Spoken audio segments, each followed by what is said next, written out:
Olá, sejam bem-vindos todas e todas à série Educação e Interseccionalidades pelo canal Mais Um Dia. Meu nome é Nayara Salvador, sou professora, pedagoga, mestre em Educação pela Universidade Federal de Juiz de Fora e vim apresentar para vocês nesse primeiro episódio da série o porquê da escolha Educação e Interseccionalidades e especificamente o tema interseccionalidades. Antes de tudo, é importante eu dizer de onde eu falo, né? Eu sou uma mulher casada, mãe de 3 filhos, feminista, defensora dos direitos humanos, defensora das minorias, defensora das pessoas LGBTQI+, e compreendo que a gente precisa falar sobre interseccionalidades por não haver um sujeito único, um sujeito universal. E é sobre isso que a gente vai falar hoje. Bom, o que seriam interseccionalidades? A grosso modo, interseccionalidades seriam o entrelaçamento de diversas formas de diferenças sociais e possivelmente de desigualdades sociais. Esse termo foi cunhado a primeira vez em 1989, é um termo novo, por uma feminista, mulher negra norte-americana, chamada Kimberly Crenshaw.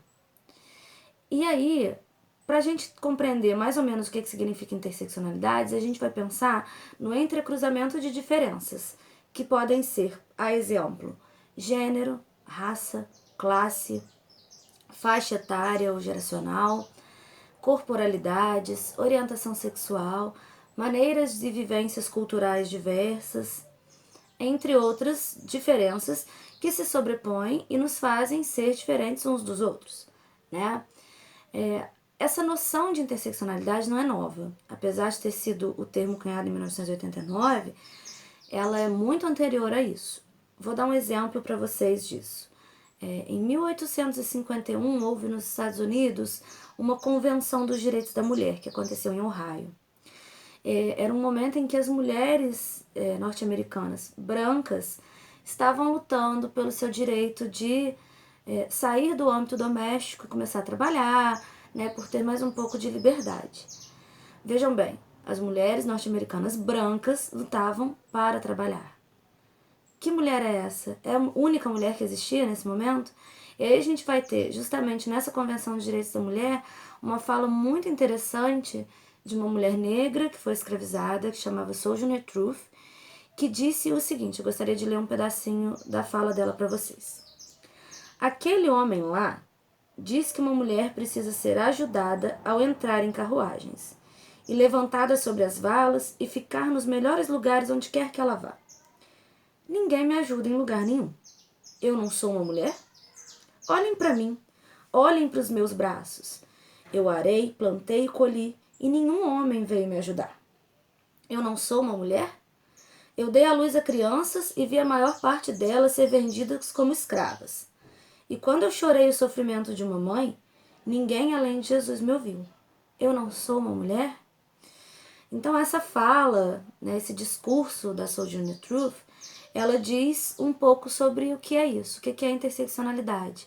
Que ser mulher não é uma coisa única, o gênero não é a única coisa que nos faz como seres diferentes uns dos outros. Assim como não é só a classe que nos diferencia uns dos outros, como não é só a raça, nós temos diversos marcadores dessas diferenças. E o que ela mostra que é justamente isso. Enquanto as mulheres brancas lutavam pelo direito de trabalhar, as mulheres negras já trabalhavam sem ajuda nenhuma há muito tempo. Então, esse marcador racial fez muita diferença na vida desses dois tipos de mulheres, dessas mulheres brancas e das mulheres negras. Umas lutando ainda para saírem do âmbito doméstico, para terem trabalhos que fossem socialmente aceitos e tivessem status, enquanto outras mulheres já trabalhavam em trabalhos subhumanos há muito tempo. Então, e o que diferenciava essas mulheres? Principalmente o marcador da diferença, raça, né? Bom, falando sobre isso, né, já deixando demarcado o que seria a interseccionalidade, acho que vocês já conseguiram compreender um pouco, a gente tem que apontar que as interseccionalidades não são um campeonato de quem sofre mais ou de quem é mais oprimido, e sim um marcador de análise que demonstra que em alguns momentos um marcador social da diferença é mais importante traz mais opressão, traz mais desigualdade social que outros. Depende do momento histórico, do grupo em que está se falando e do momento político em que se passa.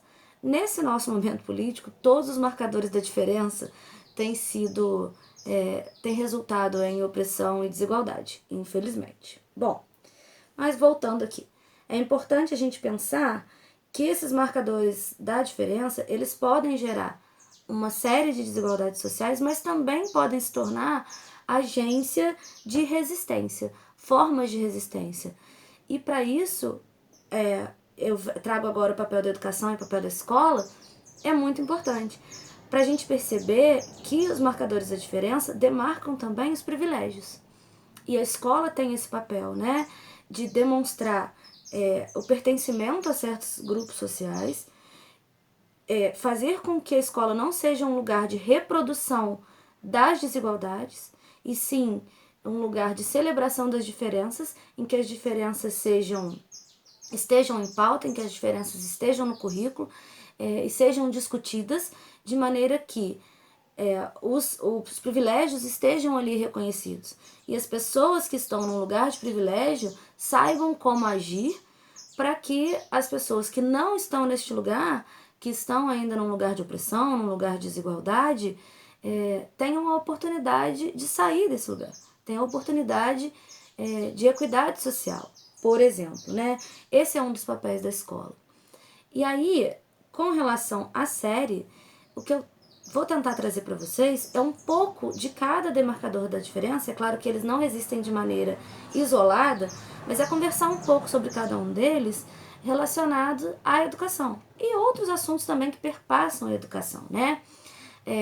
Falar um pouco sobre classe social, sobre consciência de classe, sobre como a escola tem papel no despertar da consciência de classe dos alunos, né? Informar cidadãos críticos e conscientes de sua classe social, de saber como que essa consciência de classe tem relação com uma luta anticapitalista e também com a luta antirracista, com a luta dos movimentos sociais organizados, seja o feminismo, o movimento LGBTQI+, enfim.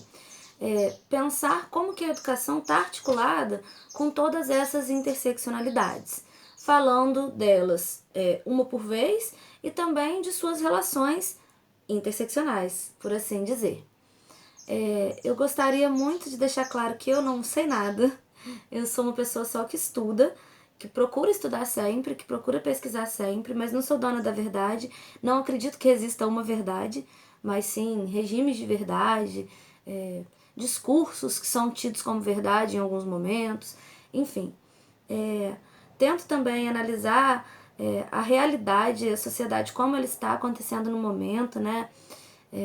Fazer uma análise de como a educação permeia todos esses processos, seja de uma maneira a reproduzi-los, ou seja de uma maneira a analisá-los e refletir sobre eles e tentar transformá-los. Estou aberta a sugestões, pretendo trazer pessoas para participarem aqui junto comigo, fazendo entrevistas, fazendo bate-papos, e dizer que eu estou muito contente em poder participar desse canal. Já aguardo sugestões para o próximo vídeo, ideias. Eu vou tentar gravar um vídeo por semana para mandar para vocês. Não garanto, porque está sendo uma coisa muito árdua para mim gravar. Eu não tô acostumada com câmera, eu tô morrendo de vergonha, deve ser, sei lá, nem sei quantas vezes eu já tentei gravar esse vídeo. Mas eu espero que possa contribuir de alguma maneira para o crescimento de cada um, para levantar discussões, mesmo que seja para quem tem opiniões diferentes, divergentes dessas que eu trago, né? É claro que a gente tenta basear as opiniões sempre em estudos, pautados em teóricos e tal, mas é claro que existem diversas formas de pensar e ninguém aqui é professor doutrinador. Não estou aqui para dizer que a minha opinião deve ser a opinião de todo mundo, e sim para contribuir, somar e levantar discussões. Eu espero que vocês tenham compreendido o termo interseccionalidades, saber que nós vamos falar sobre essas interseccionalidades pouco a pouco, de modo separado e também de modo articulado, mas que a pauta principal aqui é a educação neste momento, no nosso país, na nossa realidade, da maneira com que ela vem sendo tratada Espero que nós tenhamos boas discussões, espero poder contribuir, espero que esse vídeo já seja uma possibilidade de levantar algumas questões, e aí a gente vai para o próximo daqui a pouco. Gostaria de convidar vocês também para assistirem os outros vídeos do canal, as outras séries, né? Ainda Democracia, Papo com Psicóloga, De Mãe para Mãe, enfim, assuntos que são muito importantes, que são assuntos que estão no momento aqui, estão sendo discutidos e que vão se entrelaçar também com os assuntos aqui da minha série. Espero a gente poder fazer um bate-papo com as pessoas das outras séries também. Fica aí a ideia. Um beijo a todos e todas e até o próximo vídeo.